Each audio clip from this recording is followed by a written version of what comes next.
بسم اللہ الرحمن الرحیم۔ محترم سامعین کرام، قرآن کریم میں کس قدر شراب کی مذمت اور برائی آئی ہے، اس کے بارے میں ہر وہ مسلمان جانتا ہے جو قرآن کریم کی سمجھ کر تلاوت کرتا ہے۔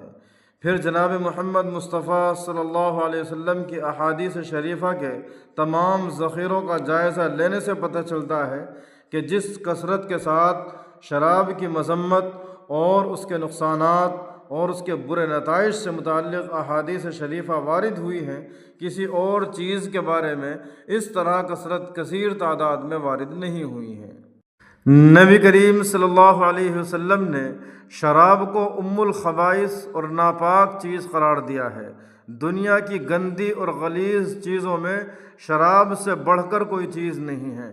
پیشاب بھی ایک ناپاک اور گندی چیز ہے، لیکن پیشاب پی کر آدمی عقل و سمجھ کھو کر پاگل نہیں ہوتا، لیکن شراب ایک ایسی ناپاک اور گندی چیز ہے کہ اس کے پی لینے کے بعد انسان عقل و فراست سب چیزوں سے محروم ہو کر پاگل ہو جاتا ہے۔ اس کے بعد اس شرابی سے جو چاہے گناہ کا کام کرایا جا سکتا ہے۔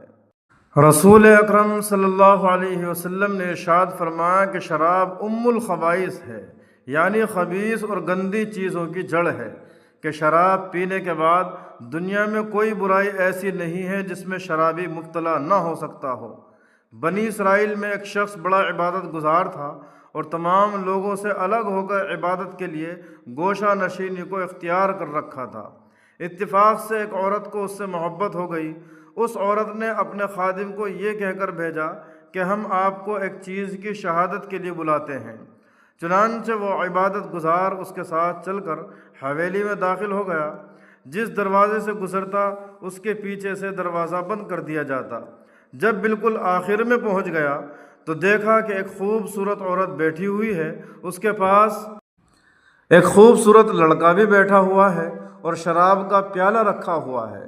تو اس عورت نے کہا کہ ہم نے آپ کو شہادت کے لیے نہیں بلایا ہے، بلکہ آپ کو 3 کاموں میں سے ایک کام کرنا پڑے گا۔ نمبر 1، ہم نے آپ کو اس لڑکے کو قتل کرنے کے لیے بلایا ہے۔ نمبر 2، یہ میرے ساتھ بدکاری کر کے منہ کالا کرو۔ نمبر 3، یہ شراب کا پیالہ رکھا ہوا ہے، اس کو پی لو۔ اگر 3 باتوں میں سے کسی بھی ایک بات کو اختیار نہیں کرو گے تو میں تمہارے بارے میں شور مچا کر قوم کے سامنے تمہیں رسوا کر دوں گی۔ وہ بیچارہ مجبور ہو کر تینوں برائیوں میں سے کون سی برائی کمتر ہے غور کرنے لگا۔ چنانچہ اس نے دیکھا کہ قتل بھی ایسا گناہ ہے جس کی کوئی تلافی نہیں، اور زنا بھی بہت بڑا گناہ ہے، اور شراب شاید ان دونوں میں سے کمتر ہے۔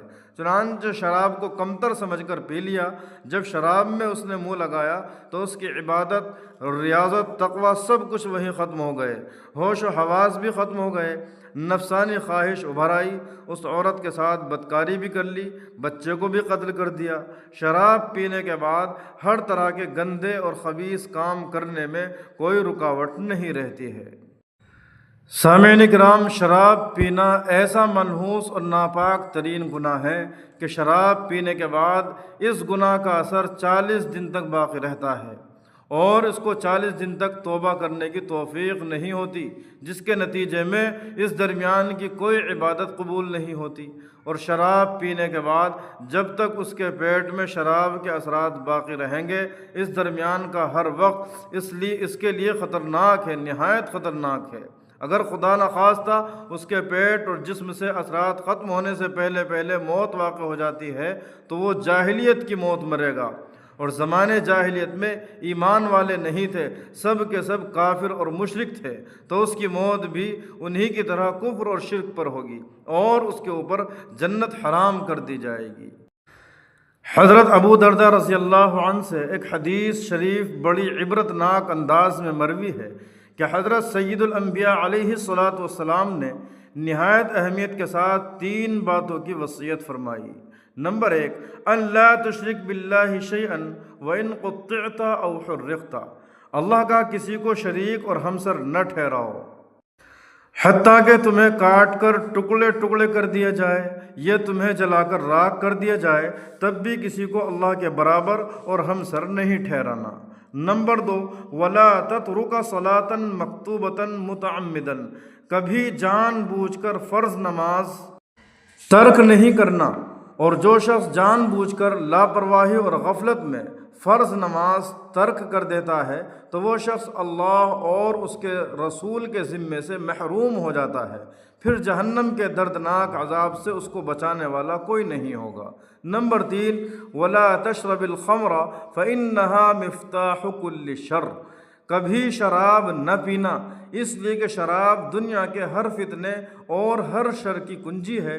شراب کو ہر شر کی کنجی اور تالی اس لیے کہا گیا ہے کہ جب آدمی شراب پی لیتا ہے تو کسی قسم کے فتنے اور شر انگیز حرکات کے لیے رکاوٹ باقی نہیں رہتی، ہر فتنے کے دروازے کھل جاتے ہیں۔ شراب پینے کے بعد لڑائی اور مار دھاڑ، بدکاری، خوریزی، غرض یہ کہ ہر قسم کے غلط کام کرنے میں حجاب باقی نہیں رہتا، ہر برائی میں مبتلا ہو جاتا ہے۔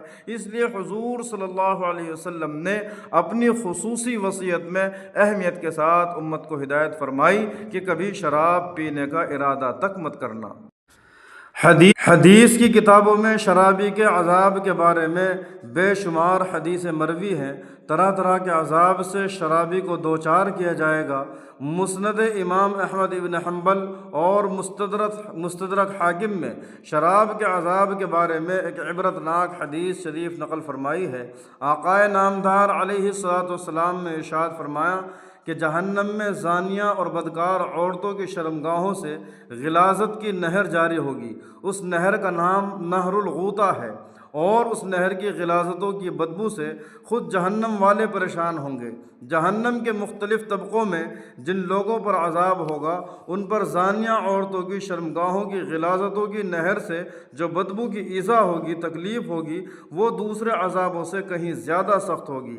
اور شرابی کو اسی نہر سے زانیہ عورتوں کی شرمگاہوں کی غلاظتیں پلائی جائیں گی۔ جب جہنم کے دوسرے طبقے کے لوگ اس کی بدبو کی وجہ سے ان پر جو عذاب ہو رہا تھا اس کو بھی فراموش کر دیں گے، بھول جائیں گے، تو جب شرابی خود اس کو اپنے منہ میں لے کر پیے گا تو اس کی ایذا اور عذاب کا کیا ٹھکانہ ہوگا۔ ہر مسلمان بھائی کو عذاب الہی سے ڈرنا لازم ہے۔ جیسا دنیا میں رہ کر دنیا کی چیزوں میں سب سے زیادہ گندی اور ناپاک چیز کو اپنے منہ میں لیا تھا، تو جہنم میں عذاب بھی اسی نوعیت کا، اسی قسم کا ہوگا کہ جہنم میں جتنی ناپاک اور گندی چیزیں ہوں گی ان میں سب سے زیادہ گندی اور خبیث ترین چیز شرابی کو پلائی جائے گی۔ اس لیے بھائیو، ہم سب اپنی دنیا اور آخرت کو سنوارنے کی کوشش کریں اور عذاب الہی سے ڈرتے رہیں، اللہ اور اس کے رسول کی نافرمانی سے اپنے آپ کو دور رکھیں۔ اللہ تبارک و تعالی ہم سب کو اپنی مرضیات کے مطابق اپنے احکام پر ہم سب کو چلنے کی توفیق عطا فرمائے۔ آمین۔ وآخر دعوانا ان الحمد للہ رب العالمین۔